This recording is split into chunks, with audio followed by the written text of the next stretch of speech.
Friends, आज हम अपना next topic amalgamation and reconstruction start कर रहे हैं। अमलगमेशन को हिंदी में कहा जाता है एकीकरण, जबकि रिकंस्ट्रक्शन का मतलब होता है पुनः निर्माण।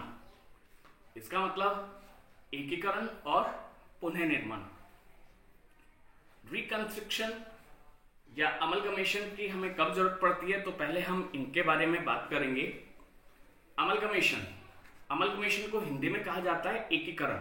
एकीकरण का मतलब कि जब दो या दो से ज्यादा कंपनियां अपने हित के लिए, यानी कि अपने परस्पर हित के लिए, परस्पर हित का मतलब कि दोनों कंपनियों को या दो से ज्यादा अगर कंपनियां हैं तो सभी कंपनियों को कोई ना कोई बेनिफिट जरूर होना चाहिए, सब उनको कुछ लाभ होना चाहिए, क्योंकि लाभ प्राप्त करने के लिए ही दो या दो से ज्यादा कंपनियां एक हो रही हैं। तो एकीकरण क्या होता है कि जब प्रॉफिट कमाने के लिए, लाभ कमाने के लिए, अपने परस्पर हित के लिए जब दो या दो से ज्यादा कंपनियां आपस में मिलकर एक हो जाती है, उसको हम अमलगमेशन कहते हैं।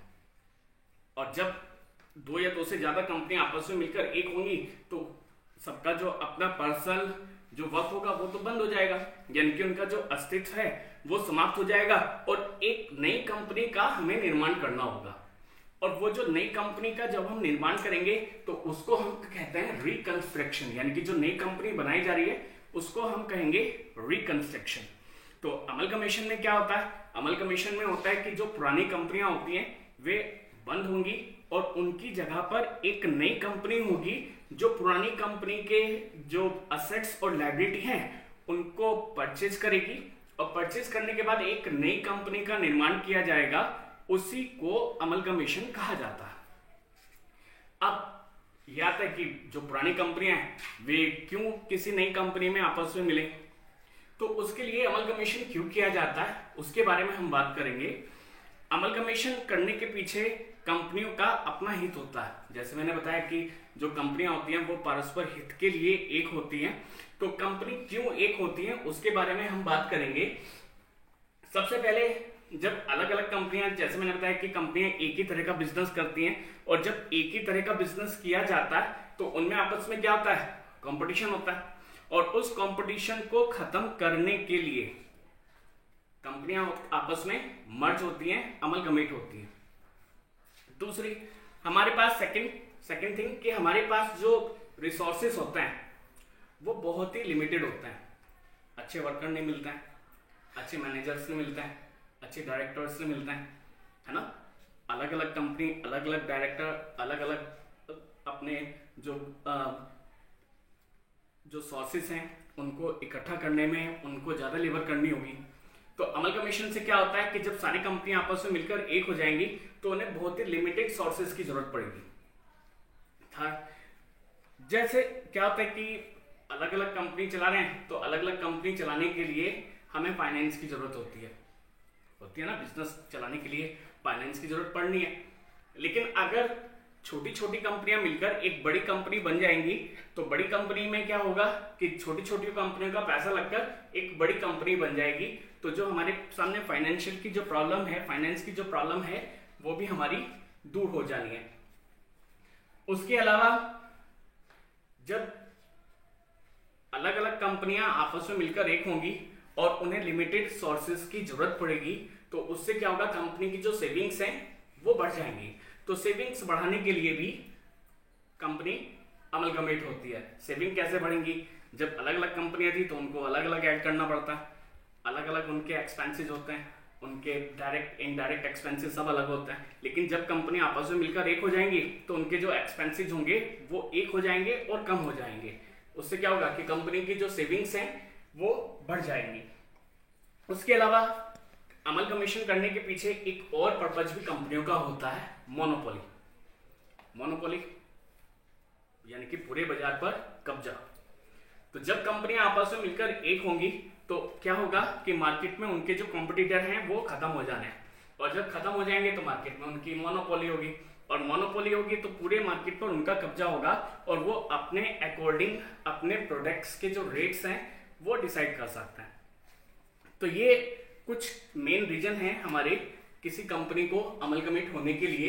अब अमलगमेट को मर्जर भी कहा जाता है। मर्जर का मतलब विलय, विलय का मतलब कि जब दो या दो से ज्यादा कंपनियां आपस में मिलकर एक हो रही हैं, तो इसको मर्जर भी कहा जाता है। और हम बात कर रहे हैं according to Indian company act 2013, जिसमें आपको सेक्शन दिए हुए हैं 2033 टू 240।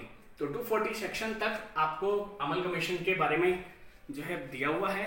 अब हम इसके बारे में बात करते हैं। मर्जर दो तरह का होता है, एक को तो हम अमलगमेशन बोलते हैं और एक को एब्जॉर्प्शन बोलते हैं। अमलगमेशन में क्या होता है? अमलगमेशन में जैसे मैंने आपको बताया कि दो या दो से ज्यादा कंपनियां आपस में मिलकर एक होनी है, तो उसको हम इस चार्ट से समझ सकते हैं कि मान लीजिए ए और बी कंपनियां हैं और ये ए और बी कंपनी मिलकर, दोनों मिलकर एक नई कंपनी बनाते हैं, जिसको हम बोलते हैं, जिसको हम एक नया नाम देते हैं ए बी कंपनी। अब ये जो ए बी कंपनी है, ये ए कंपनी और बी कंपनी, इन दोनों की जितनी भी असेट्स होंगी उनको ये होल्ड करेगी, उनको परचेज करेगी, और परचेज करने के बाद इन दोनों कंपनियों का जो अस्तित्व होगा वो समाप्त हो जाना है और एक नई कंपनी हमारी तैयार हो जाएगी। एक नई कंपनी का हमें निर्माण करना है जिसका नाम ए बी कंपनी है, तो इसको हम बोलते हैं अमलगमेशन। जबकि एब्जॉर्प्शन में क्या होता है? एब्जॉर्प्शन का मतलब होता है संविलियन। संविलियन का मतलब कि जब दो कंपनियां आपस में मिलकर एक हो रही हैं। लेकिन मर्जर, अमलगमेशन और एब्जॉर्प्शन में क्या प्रॉब्लम होती है कि इसमें क्या होता है कि जो इस डायग्राम से हम समझ सकते हैं, इस फोटो से हम समझ सकते हैं, इसमें क्या होता है कि मान लीजिए ए और बी कंपनियां हैं, ए कंपनी और बी कंपनी आपस में मिलकर एक हो रहे हैं, राइट। यानी कि इसमें क्या होता है कि ए और बी कंपनी जो मिल रहे हैं, ये अपनी सारी असेट्स और लायबिलिटी को मिलाकर एक नहीं करता है। इसमें क्या होता है कि दोनों के बीच में कॉन्ट्रैक्ट होता है और कॉन्ट्रैक्ट के अकॉर्डिंग ए कंपनी बी कंपनी की कुछ असेट्स या कुछ लायबिलिटीज को अपनी पसंद से खरीदेगी और दोनों कंपनियां मिलकर एक हो जाएंगी। लाइक दिस होल्डिंग, जैसे होल्डिंग में क्या होता है कि जो बड़ी कंपनी होती है वो छोटी कंपनी के कुछ परसेंटेज शेयर खरीदती है ना, तो उसको एब्जॉर्प्शन कहता है। तो सेम होल्डिंग कंपनी की तरह ही एब्जॉर्प्शन भी होता है। अब अमलगमेशन जो होता है वो दो तरह से होता है। सबसे पहला amalgamation in the nature of merger and amalgamation in the nature of purchase. तो amalgamation in the nature of merger, ये क्या होता है? मर्जर, जैसे मैंने आपको बताया कि मर्जर में क्या होता है कि दो कंपनी आपस में मिलकर एक हो जाएंगी, और एक होने में क्या होगा कि उनकी जितनी भी असेट्स हैं और लायबिलिटी हैं वो एक हो जानी है। लेकिन उसके लिए हमारे कंपनी एक्ट 2013 के अकॉर्डिंग कुछ शर्तों को पूरा करना जरूरी होता है। शर्तें क्या है? 5 कंडीशन इसमें होती हैं। उन पांचों कंडीशनों को पूरा अगर हम करेंगे तब वो कहलाएगा amalgamation in the nature of merger. क्या क्या कंडीशन है? पहली कंडीशन है कि जितनी भी जो इसमें दो तरह के फेवर होते हैं। एक तो हमारी होती है ट्रांसफर कंपनी और दूसरी होती है ट्रांसफर कंपनी। ट्रांसफर कंपनी जिसके शेयर ट्रांसफर किए जा रहे हैं, यानी कि जिसके शेयर जो है वो बड़ी जो नई कंपनी है वो खरीद रही है, और ट्रांसफर कंपनी जिसने जो नई कंपनी बन रही है। तो अब होता क्या है कि all the assets and liability of the transfer company become the assets and liability of the transfer company। यानी कि जो ट्रांसफर कंपनी है उसकी जितनी भी असेट्स और लायबिलिटी होंगी, टोटल असेट्स और लायबिलिटी, वो सारी किसकी हो जाएंगी? ट्रांसफर कंपनी की। यानी कि जो हमने नई कंपनी बनाई है वो उस कंपनी की ये सारी असेट्स और लायबिलिटी हो जानी है। Second, share holder holding not less than 90% of the face value of the equity share. यानी कि जो नई कंपनी है वो अदर्स कंपनी की, यानी कि जिन कंपनियों को हमें मिलाना है उन कंपनियों के 90% से कम शेयर नहीं लेगी। यानी कि कम से कम उसको 90% शेयर लेने होंगे। Third, the consideration for the amalgamation receivable by the transfer company only by the issue of equity share. Amalgamation के समय जो भी हमें कंसिडरेशन मिलेगा, कंसिडरेशन क्या होता है? कुछ के बदले में कुछ, यानी कि अगर हम किसी कंपनी को खरीद रहे हैं तो बदले में हमें कुछ देना होगा ना, तो जो भी हम पे करेंगे वो सारा का सारा पैसा इक्विटी शेयर में पे किया जाएगा। Fourth, the business of the transfer company is intended to be carried on after the amalgamation. Amalgamation के बाद जो कंपनी है, यानी कि जो कंपनी बनाई जा रही है, उसका बिजनेस आगे भी लगातार चलता रहेगा। यानी कि ये जरूरी है कि जो नई कंपनी बनाई जा रही है उसका उद्देश्य फ्यूचर में चलना होना चाहिए, यानी कि वो चलती होनी चाहिए। साथ में जो कंपनी के हम शेयर खरीद रहे हैं वो कंपनी भी चालू कंडीशन में होनी चाहिए। नेक्स्ट, नई कंपनी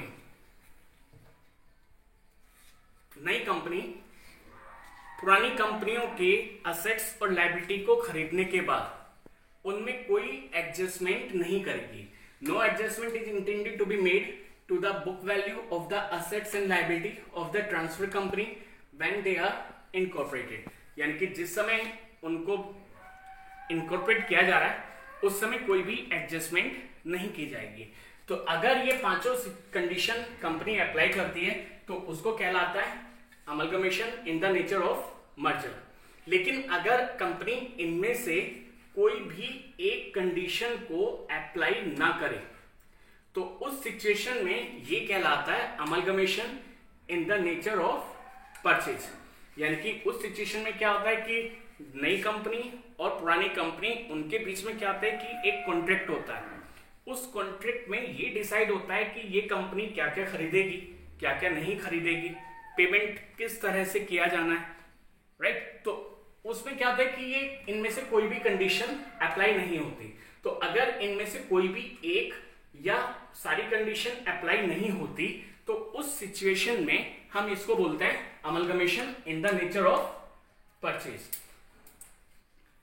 उसके बाद आता है हमारा परचेज कंसिडरेशन।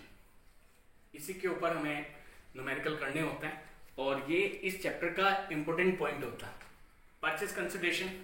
तो कंसिडरेशन क्या होता है ये तो आपने पढ़ा है, कम्युनिकेशन में आपने ये चैप्टर पढ़ा है बीकॉम में।